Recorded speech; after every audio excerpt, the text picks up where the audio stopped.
Hello सांग माने आशा करूछु आपण माने समस्ते भलरे थिबे। सांग माने मो सहित कथा हेबाकू चाहूथिले मु वीडियो मझिरे मो नंबर देइछि। मो नंबर नेई मते कॉल करंतु। पूरा मजा मस्ती रे कथा हेबा। मो ना मंजरी। मो बाहाघर को एबे मात्र 4 मास बीती थिला। मो सासु घरे काम करिबा पई केही भी नथिले। बहुत बड़ घर थिला। एते बड़ घरर सफेई मते एकाकी ही करिबाकू पडुथिला। ता उपरे पुणी रोसेई भी करिबाकू हेउथिला। केबे केबे मो स्वामी को मो उपरे दया आसी जाउथिला तो से मो पाई बजाररू खाद्य आनी देउथिले। किंतु प्रतिथर तो एमिति होई परिबो नाही, कारण बजार खाद्य शरीर पाई क्षतिकारक होइथाए। मते तो कुकिंग करिवार बहुत शौक थिला। मु नुआ नुआ प्रकारर डिशेस बनाउथिली, किंतु सासु घरे एते अधिक काम थिला जे रोसेई कला बेलकू मु थकी जाउथिली, कारण अधारू अधिक दिन तो मोर घर सफा करिवारे ही बीती जाउथिला। मो स्वामी को घर बहुत भल थिला। एही घरे प्राय 6टी रूम थिला। 2टी रूम रे ताला पड़ी रहुथिला। मु अनेक थर मो स्वामी को कहिथिली कि घरे भड़ाटिया रखिबा।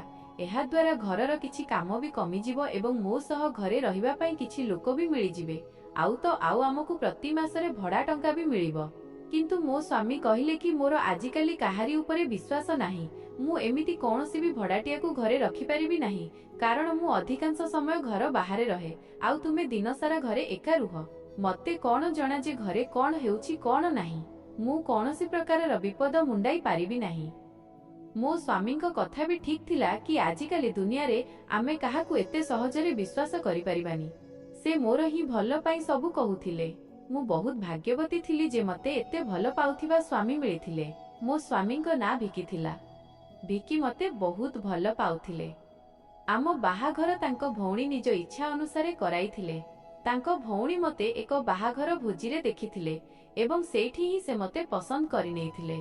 से स्थिर करिथिले कि से मते निज भाउज करिकी ही रखिबे। एही परि भाबरे से परदिन ही मो घर को निज भाई पाई मोर प्रस्ताव नै आसी जाइथिले। भिकिंको पाखरे कोनोसी प्रकारर अभाव नथिला। तांको घर भी बहुत बड़ थिला एवं से देखिबाकू मध्य बहुत स्मार्ट थिले। सेथि पाई मो पितामाता मो बाहाघर सेठारे करिदेबाकू निष्पत्ति नेइथिले। तापरे मते गुड न्यूज मिलिला कि मु नाट अछि। मो जीवन बहुत भलरे कटुथिला। एही किछि दिन हेबो मो देह किछि ठीक रहु नथिला। मु निजर चेकअप करिबा पई डाक्टरंको पाखकू जाइथिली। सेठारे एबे जाय मो नंबर आसी नथिला।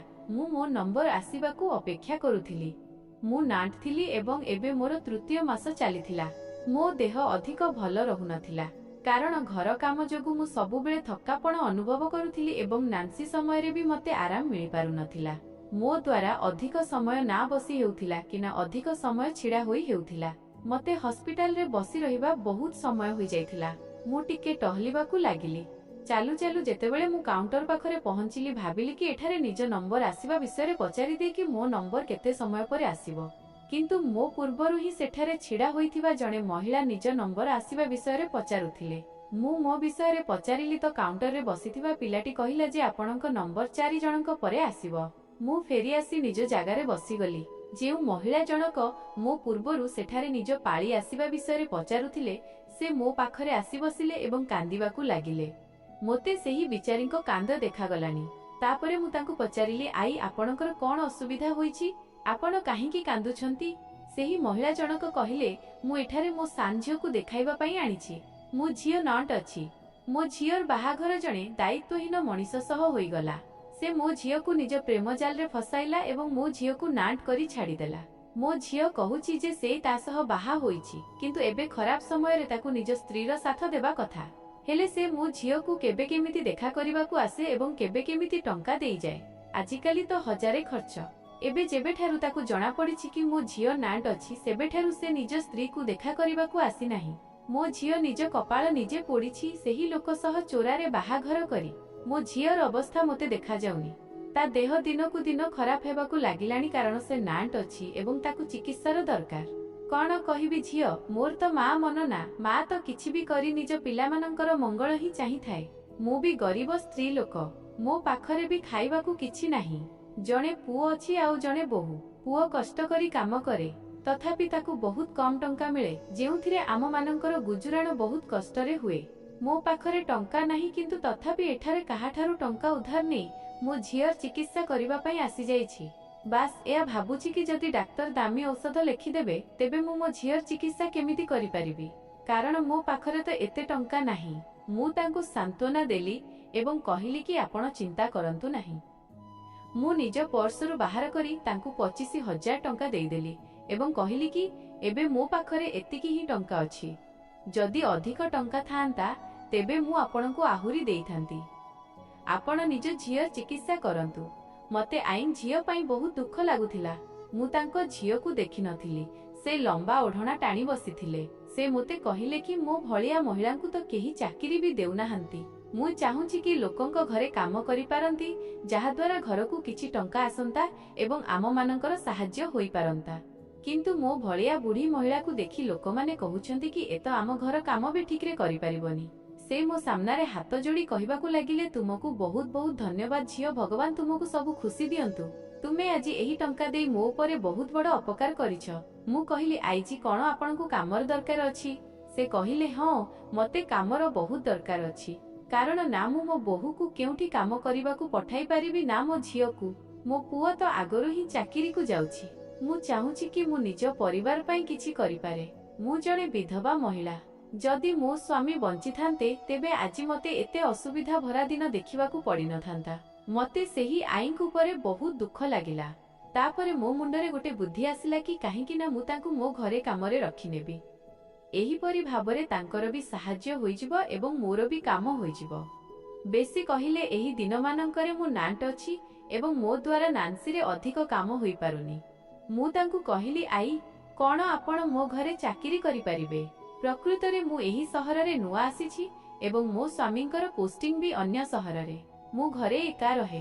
मो घर बहुत बड़ एवं मो घरर बहुत गुड़िए काम अछि। मो द्वारा एकाकी होई पारुनी। जदि आपण मते सहाय्य करि देबे तेबे मोर किछि हेल्प होई जिवो।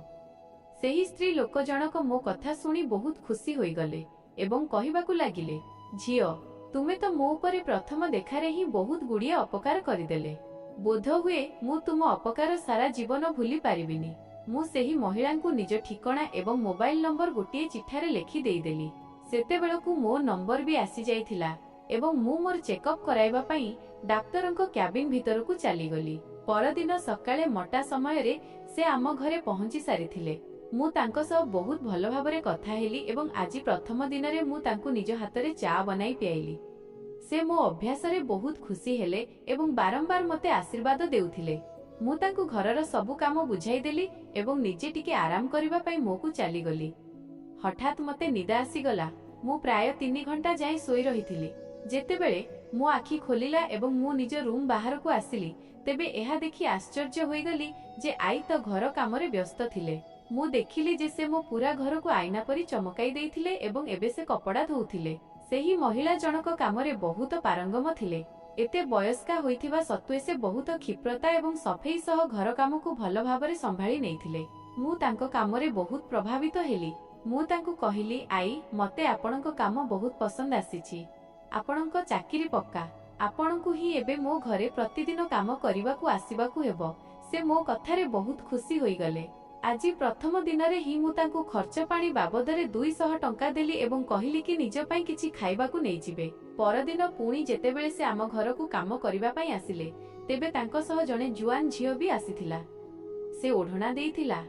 मु एई झियो को चिन्हि पारुथिली, कारण एई सेही झियो थिला जाहाकू काली मु हॉस्पिटल रे देखिथिली। ए तो आइंक झियो थिला एवं से आम घर को आइंक सह आसी जाइथिला। मु तांको कहिली, ए आपणको झियो ना? आई कहिले कि मो झियर ना ममता।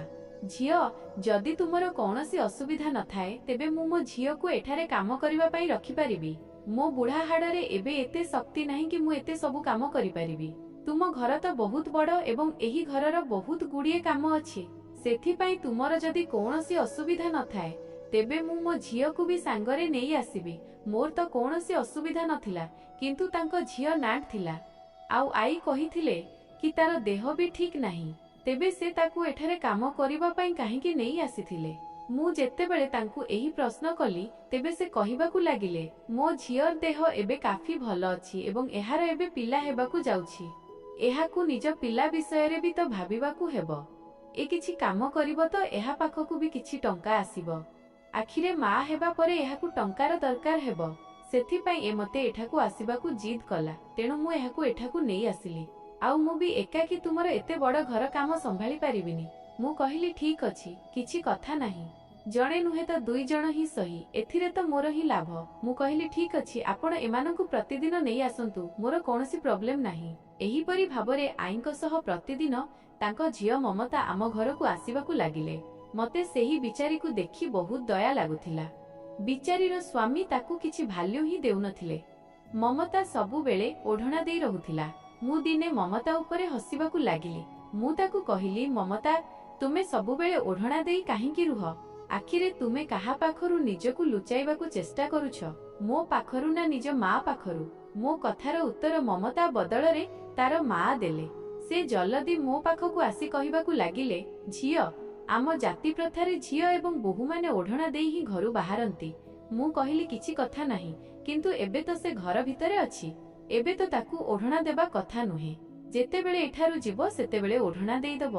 ଆମ ଘରେ ତ କେହି ପୁରୁଷ ବି ନାହାନ୍ତି ଯିଏ ତାକୁ ଦେଖିପାରିବ। ଆପଣଙ୍କୁ ତ ଜଣା ଅଛି କି ମୋ ସ୍ୱାମୀ ଗୋଟିଏ ସପ୍ତାହ ପାଇଁ ସହର ବାହାରକୁ ଯାଇଛନ୍ତି। ସେ ମୋ କଥା ଶୁଣି ଚୁପ୍ ହୋଇଗଲେ। ସେ ମୋର କୌଣସି ଉତ୍ତର ଦେଲେ ନାହିଁ। ମୁଁ ଗୋଟେ କଥା ନୋଟିସ୍ କରିଥିଲି କି ଆଈ ଅଧ ବୟସ୍କା ହୋଇଥିବା ସତ୍ତ୍ୱେ ହଷ୍ଟପୁଷ୍ଟ ଥିଲେ ଏବଂ ଖୁବ୍ ଫୁର୍ତ୍ତି ସହ ସବୁ କାମ କରୁଥିଲେ। ଯେତେବେଳେ କି ମମତା ମୋଳିଗଲା ପରି ଥିଲା। ସେ କାମ ବି ଏତେ ଧୀରେ ଧୀରେ କରୁଥିଲା ଯେମିତି ତା ଶରୀରରେ ଜୀବନ ହିଁ ନାହିଁ। କିନ୍ତୁ ସେ ବିଚାରୀ ନାନ୍ ଥିଲା ଏବଂ ନାନ୍ସିରେ ତ ମୋ ଦ୍ୱାରା ବି କୌଣସି କାମ ହେଉନଥିଲା। ବସ୍ ଏହା ସବୁ ଭାବି ମୁଁ ତାକୁ ଇଗ୍ନୋର କରିଦେଉଥିଲି। ମୁଁ ଭାବୁଥିଲି କି ଏହି ବିଚାରୀର ଭାଗ୍ୟ ବି କେମିତି, ଏହାର ସ୍ୱାମୀ ଏହାକୁ ଜମା ବୁଝନ୍ତିନି। ଆଉ ଜଣେ ମୋ ସ୍ୱାମୀ ଥିଲେ ଯିଏ ମୋତେ ପ୍ରତିଦିନ କଲ୍ କରୁଥିଲେ, ମୋର ଏତେ ଚିନ୍ତା କରୁଥିଲେ। ମୋ ସ୍ୱାମୀ ଏହି ଦିନମାନଙ୍କରେ ବିଜନେସ୍ କାମରେ ସହର ବାହାରକୁ ଯାଇଥିଲେ। ମୁଁ ତାଙ୍କୁ କଲ୍ କରି କହିଦେଇଥିଲି କି ମୁଁ ନିଜ ପାଇଁ ଚାକରାଣୀର ବନ୍ଦୋବସ୍ତ କରିନେଇଛି। ସେ ମୋ କଥା ଶୁଣି ଖୁସି ହେଲେ ଏବଂ ତାଙ୍କୁ ଆଶ୍ୱସ୍ତି ବି ମିଳିଲା କି କେହି ଜଣେ ଅଛି ଯିଏ ମୋର ଧ୍ୟାନ ରଖିବ। ସେ କହିଥିଲେ ମଧ୍ୟ କି ମୁଁ ଚାହିଁଲେ ନିଜ ଭଉଣୀକୁ ବି ଘରକୁ ଡକାଇ ପାରିବି। କିନ୍ତୁ ମୁଁ ମନା କରିଦେଇଥିଲି କାରଣ ମୋ ଭଉଣୀର ଏହି ଦିନମାନଙ୍କରେ ପରୀକ୍ଷା ଚାଲିଥିଲା। ମୋର ଆଈ ଏବଂ ତାଙ୍କ ଝିଅ ଉପରେ ବହୁତ ବିଶ୍ୱାସ ଥିଲା। ମୁଁ ମୋ ସ୍ୱାମୀଙ୍କୁ ସାନ୍ତ୍ୱନା ଦେଇଦେଇଥିଲି କି ମୁଁ ଏଠାରେ ବିଲକୁଲ ଠିକ୍ ଅଛି ଏବଂ ଯେଉଁ ଚାକରାଣୀମାନଙ୍କୁ ମୁଁ ଘରେ ରଖିଛି ସେମାନେ ବିଶ୍ୱାସଯୋଗ୍ୟ ଏବଂ ବହୁତ ସରଳ। ମୋ ସ୍ୱାମୀଙ୍କର ବି ମୋ କଥା ଉପରେ ବିଶ୍ୱାସ ଆସିଯାଇଥିଲା। ମୋ ସ୍ୱାମୀ ନିଶ୍ଚିନ୍ତ ହୋଇଯାଇଥିଲେ, ତାଙ୍କୁ ମୋ ଆଡୁ ଏବେ କୌଣସି ଟେନସନ୍ ନଥିଲା। ମୁଁ ଏପର୍ଯ୍ୟନ୍ତ ମମତାର ମୁହଁ ଦେଖିନଥିଲି କାରଣ ସେ ସବୁବେଳେ ନିଜ ମୁହଁରେ ଓଢ଼ଣା ପକାଇ ହିଁ ରହୁଥିଲା। କେବେ କେବେ ତ ସେ ଚଟାଣରେ ହିଁ ବିଛଣା ନକରି ଶୋଇପଡୁଥିଲା, ତଥାପି ତାର ଓଢ଼ଣା ହଟୁନଥିଲା। ମତେ ତା ଆଡ଼କୁ ଦେଖି ବଡ଼ ଆଶ୍ଚର୍ଯ୍ୟ ଲାଗୁଥିଲା। ଦିନେ ସେ ଏମିତି ହିଁ ଚଟାଣରେ ଶୋଇଥିଲା, ଯେତେବେଳେ ହଠାତ୍ ମୋ ପାଦର ଶବ୍ଦ ଶୁଣି ଡରିକି ଉଠି ବସିଲା। ମୁଁ ତାକୁ ପଚାରିଥିଲି, କ'ଣ ହେଲା ମମତା, ତୁମେ ମତେ ଦେଖି ଏତେ ଡରି କାହିଁକି ଗଲ? ତୁମ ଦେହ ତ ଠିକ୍ ଅଛି ନା? ଯଦି ତୁମର କିଛି ଅସୁବିଧା ଅଛି ତେବେ ମତେ କୁହ, ମୁଁ ତୁମର ଡାକ୍ତରଙ୍କ ପାଖରୁ ଆପଏଣ୍ଟମେଣ୍ଟ ନେଇ ନେବି। ସେ କହିଲା, କିଛି ନାହିଁ ଭାଉଜ, ବସ୍ ଘର କାମ କରି ଟିକେ ଥକି ଯାଉଛି। ମୁଁ କହିଲି, ମୁଁ ତୁମ କଣ୍ଡିସନ୍ ବୁଝିପାରୁଛି। ଯେଉଁ ଅବସ୍ଥା ଦେଇ ତୁମେ ଗତି କରୁଛ ସେଇ ଅବସ୍ଥା ଦେଇ ତ ମୁଁ ବି ଗତି କରୁଛି। ମୁଁ ତାର କଥା ଶୁଣି ନିଜ ମୁଣ୍ଡ ହଲାଇ ଦେଇଥିଲି। କିଛି ଦିନ ଏହିପରି ଭାବରେ ବିତିଗଲା। ଏବେ ମୋ ସ୍ୱାମୀଙ୍କ ଆସିବା ଦିନ ପାଖେଇ ଆସୁଥିଲା। ମୋ ସ୍ୱାମୀ କହିଥିଲେ କି ସେ 2 ଦିନ ପରେ ଘରକୁ ଫେରୁଛନ୍ତି। ଦିନେ ମୁଁ ମୋରେ ଶୋଇଥିଲି। ମୋର ନିଦ ଲାଗିଯାଇଥିଲା, କିନ୍ତୁ ହଠାତ୍ 10 ମିନିଟ୍ ପରେ ହିଁ ମୋ ଆଖି ଡରରେ ଖୋଲିଗଲା। ଯେମିତି ମୋ ଆଖି ଖୋଲିଲା, ମୁଁ ଦେଖିଲି କି ମମତା ହାତରୁ ମୋ ସାଇଡ୍ ଟେବୁଲରେ ରଖାଯାଇଥିବା ମୋର ଏବଂ ମୋ ସ୍ୱାମୀଙ୍କର ଫଟୋ ଫ୍ରେମ୍ ତଳେ ପଡ଼ି ଭାଙ୍ଗି ଯାଇଥିଲା। ମମତା ଯେତେବେଳେ ଦେଖିଲା କି ମୁଁ ଜାଗି ଯାଇଛି, ତେବେ ସେ ମୋତେ କ୍ଷମା ମାଗିବାକୁ ଲାଗିଲା ଏବଂ କହିଲା, ଭାଉଜ, ମୋ ଦ୍ୱାରା ଏଇଟା ଭୁଲରେ ପଡ଼ିଗଲା। ମୁଁ କହିଲି, କିଛି କଥା ନାହିଁ, ଏବେ ଏହି କାଚକୁ ସଫା କରିଦିଅ। ସାବଧାନରେ କାମ କର, କାଳେ ଏଇ କାଚ ତୁମ ଦେହରେ ବାଜିଯିବ। ମମତା ବହୁତ ଅଧିକ ଡରି ଯାଇଥିବା ପରି ଲାଗୁଥିଲା। ପରଦିନ ମୋ ସ୍ୱାମୀ ଘରକୁ ଆସିଗଲେ। ଯେମିତି ଘର କବାଟର ବେଲ୍ ବାଜିଲା, ମୁଁ କବାଟ ଖୋଲିବାକୁ ଗଲି। ମୋ ସ୍ୱାମୀ ମତେ ଦେଖୁ ଦେଖୁ କୁଣ୍ଢାଇ ନେଲେ। ସେ ମତେ ଦେଖି ବହୁତ ଖୁସି ହେଲେ, ବରଂ ମତେ ମଧ୍ୟ ମୋ ସ୍ୱାମୀଙ୍କୁ ଦେଖି ବହୁତ ଖୁସି ଲାଗିଲା। ଏତେ ଦିନ ପରେ ମୁଁ ତାଙ୍କୁ ଭେଟିଥିଲି। ମୁଁ ମମତାକୁ ଡାକିଲି, ମମତା, ଗୋଟେ ଗ୍ଲାସ ଥଣ୍ଡା ପାଣି ନେଇଆସ। ମମତା ଟ୍ରେରେ ପାଣି ଗ୍ଲାସ ନେଇ ଆସିଲା। ମମତା ମୋ ସ୍ୱାମୀଙ୍କୁ ଦେଖି ଚକିତ ହୋଇଗଲା। ସେ ନିଜ ଜାଗାରେ ହିଁ ପଥର ପରି ଜମି ରହିଗଲା। ମୁଁ ମମତାକୁ ଦେଖୁଥିଲି କି ସେ ମୋ ସ୍ୱାମୀଙ୍କ ସାମ୍ନାରେ ପଥର ପରି ଜମିଗଲା। ମୁଁ ମମତାକୁ କହିଲି, ପାଣି ଦିଅ, କ'ଣ କରୁଛ? ମମତା ଜଲ୍ଦି ମୋ ସ୍ୱାମୀଙ୍କ ହାତରେ ପାଣି ଗ୍ଲାସ ଦେଲା। ମୋ ସ୍ୱାମୀ ପାଣି ପିଇନେଲେ। ପାଣି ଗ୍ଲାସ ଫେରାଇ ନେଇ ମମତା ସେଠାରୁ ଚାଲିଗଲା। ଏବଂ ମୋ ସ୍ୱାମୀ ମତେ କହୁଥିଲେ କି ସେ ଅନ୍ୟ ସହରରେ କାଫି ଏଞ୍ଜୟ କରିଥିଲେ। ଆମେ ଦୁହେଁ କଥା ହେଉଥିଲୁ କି କିଛି ସମୟ ପରେ ଆଈ ଟ୍ରେରେ 2 କପ୍ ଚା ନେଇ ଆସିଲେ। ମୁଁ ଆଈଙ୍କୁ ମୋ ସ୍ୱାମୀଙ୍କ ସହ ପରିଚୟ କରାଇଲି ଏବଂ ମୋ ସ୍ୱାମୀଙ୍କୁ କହିଲି କି ଏ ଆଈ ଅଟନ୍ତି ଯାହାଙ୍କୁ ମୁଁ କାମରେ ରଖିଛି ଏବଂ ମମତା ତାଙ୍କ ଝିଅ। ଏହି 2 ମା ଝିଅ ହିଁ ଆମ ଘରେ କାମ କରିବା ପାଇଁ ଆସୁଛନ୍ତି। କିନ୍ତୁ ମୁଁ ଆଶ୍ଚର୍ଯ୍ୟ ହୋଇଗଲି ଯେ ମୋ ସ୍ୱାମୀ ଆଈଙ୍କୁ ବହୁତ ଧ୍ୟାନ ଦେଇ ଦେଖୁଥିଲେ। ମୋ ସ୍ୱାମୀଙ୍କ ମୁହଁରେ ଝାଳ ଥିଲା ଏବଂ ଆଈ ମଧ୍ୟ ମୋ ସ୍ୱାମୀଙ୍କୁ ବହୁତ ଧ୍ୟାନ ଦେଇ ଦେଖୁଥିଲେ। ମୋର କିଛି ବୁଝା ପଡୁନଥିଲା କି ଏହି 2 ମା ଝିଅ ମୋ ସ୍ୱାମୀଙ୍କୁ ଏତେ ଧ୍ୟାନ ଦେଇ କାହିଁକି ଦେଖୁଛନ୍ତି। ମୁଁ ଜଲଦି କଥା ଆରମ୍ଭ କଲି ଏବଂ କହିଲି ମତେ ଲାଗୁଛି ଆପଣମାନେ ପରସ୍ପରକୁ ଜାଣିଛନ୍ତି। ଆଈ ଜଲଦି ଟେବୁଲ ଉପରେ ଚା ରଖିଲେ ଏବଂ ସେଠାରୁ ଚାଲିଗଲେ। ମୋ ସ୍ୱାମୀ କହିବାକୁ ଲାଗିଲେ ନାହିଁ, ମୁଁ ତ ଏହି ଲୋକମାନଙ୍କୁ ଜାଣି ନାହିଁ। ମୋ ସ୍ୱାମୀ କହିଲେ କି ତୁମେ 2 ମା ଝିଅଙ୍କୁ କାମରେ ରଖିଛ, ତୁମେ ଏହି ଲୋକମାନଙ୍କୁ ଜାଣିଛ ବି ନା, ତୁମେ ବିନା ଜଣାଶୁଣାରେ ହିଁ ଏହି ଲୋକମାନଙ୍କୁ ଘରେ କାମରେ ରଖିଦେଇଛ। ମୁଁ କହିଲି ଏହି ଲୋକମାନଙ୍କୁ ଆମ ଘରେ କାମ କରୁଥିବା 15 ଦିନରୁ ଅଧିକ ହୋଇଗଲାଣି। ଏହି ଦୁହେଁ ବହୁତ ସରଳ ସାଧା ଅଟନ୍ତି ଏବଂ ତୁମକୁ ଜଣାଅଛି ତାଙ୍କ ଝିଅ ଯିଏ ମମତା, ସେ ବିଚାରୀ ମୋ ପରି ନାଣ୍ଟ। ତାର ସ୍ୱାମୀ ତାକୁ ନାଣ୍ଟ କରି ବାପ ଘରେ ଛାଡ଼ି ପଳାଇଥିଲା। ଏହି ନାନ୍ସି ସମୟରେ ତାକୁ ନିଜ ସ୍ତ୍ରୀର ସାଥ ଦେବା କଥା, ସେ ତ ନିଜ ସ୍ତ୍ରୀକୁ ଛାଡ଼ି ଜାଣିନି କେଉଁଠିକୁ ଚାଲିଗଲା। ହଁ, ନିଜ ସ୍ତ୍ରୀ ପାଇଁ କେବେ କେମିତି ସେ କିଛି ଟଙ୍କା ପଠାଇ ଦିଏ। ମୁଁ ନିଜ ସ୍ୱାମୀଙ୍କ ଆଡ଼କୁ ଦେଖି କହିଲି, ଆପଣ ବହୁତ ଭଲ। ଭଗବାନ କରନ୍ତୁ ସବୁ ଝିଅଙ୍କୁ ଆପଣଙ୍କ ପରି ହିଁ ହଜବ୍ୟାଣ୍ଡ ମିଳୁ। ଆପଣ ମତେ ବହୁତ ଭଲ ପାଆନ୍ତି। ମୁଁ ବହୁତ ଲକି ଯେ ଆପଣଙ୍କ ପରି ସ୍ୱାମୀ ପାଇଛି। ମୋ ସ୍ୱାମୀଙ୍କୁ ମୋ କଥା ଶୁଣି କୌଣସି ବିଶେଷ ଖୁସି ଲାଗିଲାନି। ସେ ବସ୍ ସାମାନ୍ୟ ହସିଦେଇ ଉଠିଗଲେ ଏବଂ ଗାଧୋଇବା ପାଇଁ ଚାଲିଗଲେ। ମୁଁ ଆଈଙ୍କୁ କହିଥିଲି କି ଟେବୁଲରେ ଖାଦ୍ୟ ଲଗାଇଦେବେ, ଆମେ ଦୁହେଁ ଏବେ କିଛି ସମୟ ପରେ ଖାଇବୁ। କିଛି ସମୟ ପରେ ମୋ ସ୍ୱାମୀ ଗାଧୋଇ ପାଧୋଇ ଫ୍ରେଶ ହୋଇଗଲେ। ଆମେ ଦୁହେଁରେ ଥିଲୁ ଯେତେବେଳେ ମୋ ସ୍ୱାମୀ ମୋ ପାଖକୁ ଆସିଲେ ଏବଂ କହିବାକୁ ଲାଗିଲେ, ମତେ ଏହି 2 ଚାକରାଣୀଙ୍କ ଉପରେ କିଛି ଗଡ଼ବଡ଼ ଲାଗୁଛି। ମୁଁ ଚାହୁଁଛି କି ତୁମେ ଏହି ଦୁହିଁଙ୍କୁ ଚାକିରିରୁ ବାହାର କରିଦିଅ। ମୁଁ ମୋ ସ୍ୱାମୀଙ୍କୁ କହିଲି, ଆପଣଙ୍କର କ'ଣ ହୋଇଛି? ଭିକି, ଏହି ଦୁହେଁ ବହୁତ ଭଲ।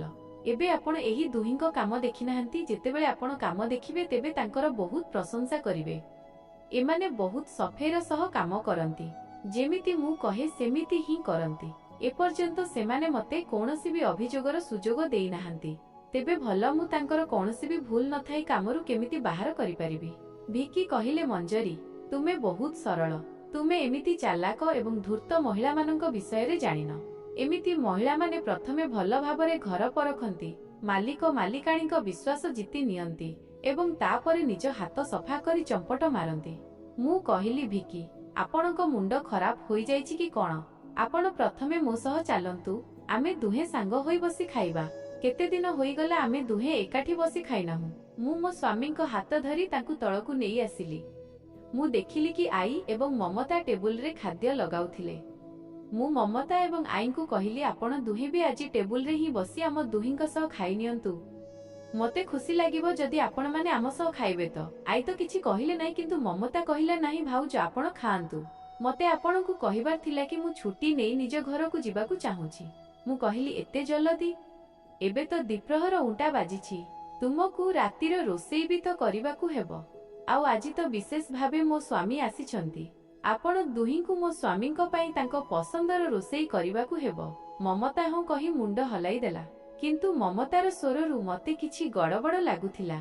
ଏମିତି ଲାଗୁଥିଲା ଯେମିତି ତାର ସ୍ୱର କାନ୍ଦ କାନ୍ଦ ହୋଇଯାଇଛି। ଏପଟେ ଆଈଙ୍କ ମୁହଁ ବି ବହୁତ ଉଦାସ ଥିଲା। ଏହି 2 ମା ଝିଅଙ୍କର କ'ଣ ହୋଇଥିଲା? ମୋର ତ କିଛି ବୁଝା ପଡୁନଥିଲା। ଏହିପରି ଭାବରେ ରାତି ହୋଇଗଲା ଏବଂ ମଟା ବାଜୁ ବାଜୁ ଆଈ ଏବଂ ମମତା ଦୁହେଁ ସବୁ କାମ ସାରି ମୋ ଘରୁ ଚାଲିଗଲେ। ପରଦିନ ଯେତେବେଳେ ସେମାନେ ଘରକୁ ଆସିଲେ ତ ମୋ ସ୍ୱାମୀ କବାଟ ଖୋଲିଥିଲେ। ସେତେବେଳେ ହଠାତ୍ ମୁଁ ବି ସେଠାରେ ପହଞ୍ଚିଗଲି। ମୁଁ ଏହା ଦେଖି ଆଶ୍ଚର୍ଯ୍ୟ ହୋଇଗଲି କି ମୋ ସ୍ୱାମୀ ମମତା ସହ କିଛି କଥା ହେଉଥିଲେ। କିନ୍ତୁ କ'ଣ କଥା ହେଉଥିଲେ ମୋର କିଛି ବୁଝା ପଡ଼ିଲାନି। ମୁଁ ନୋଟିସ କରିଥିଲି କି ଯେଉଁ ଦିନରୁ ଭିକି ଘରକୁ ଆସିଥିଲେ, ଆଈ ଏବଂ ମମତା ଆମ ଦୁହିଁଙ୍କ ଉପରେ ବହୁତ ନଜର ରଖିବାକୁ ଲାଗିଥିଲେ। ଏହିପରି ଭାବରେ ଅନେକ ଦିନ ବିତିଗଲା। କିନ୍ତୁ ମୁଁ ଏବଂ ଭିକି ଯେତେବେଳେ ବି ଥାଉ, ତେବେ ମମତା ଲୁଚି ଲୁଚି କବାଟ ବାହାରେ ଛିଡ଼ା ହୋଇ ଆମ ଦୁହିଁଙ୍କୁ ଦେଖୁଥିଲା। ମତେ ମମତାର ହରକତ କିଛି ଅଜବ ଲାଗିବାକୁ ଲାଗିଲା। ଏପଟେ ଆଈଙ୍କ ବ୍ୟବହାର ବି ମୋ ସହ ବହୁତ ଅଜବ ହୋଇଗଲା। ପୂର୍ବରୁ ସେ ଯେତେ କଥାବାର୍ତ୍ତା କରୁଥିଲେ, ଏବେ 2 ମା ଝିଅ ଚୁପଚାପ ରହିବାକୁ ଲାଗିଲେ। ଏବେ ତ ମମତାର ପେଟ ବି ଟିକେ ଟିକେ ବାହାରିବାକୁ ଲାଗିଥିଲା ଏବଂ ମୋର ମଧ୍ୟ, କାରଣ ଆମ ଦୁହିଁଙ୍କ ଡେଲିଭରିରେ ମାତ୍ର 1 ମାସର ହିଁ ଫରକ ଥିଲା। ମୁଁ ଦେଖିଥିଲି କି ମମତା ଏବେ ଦିନକୁ ଦିନ ଦୁର୍ବଳ ହୋଇ ଚାଲିଥିଲା। ମୁଁ ଯାହା ଖାଉଥିଲି ତାକୁ ବି ଖାଇବାକୁ ସେଇଆ ହିଁ ଦେଉଥିଲି, କିନ୍ତୁ ସେ ମୋର ଦେଇଥିବା ସବୁ ଜିନିଷକୁ ମନା କରିଦେଉଥିଲା।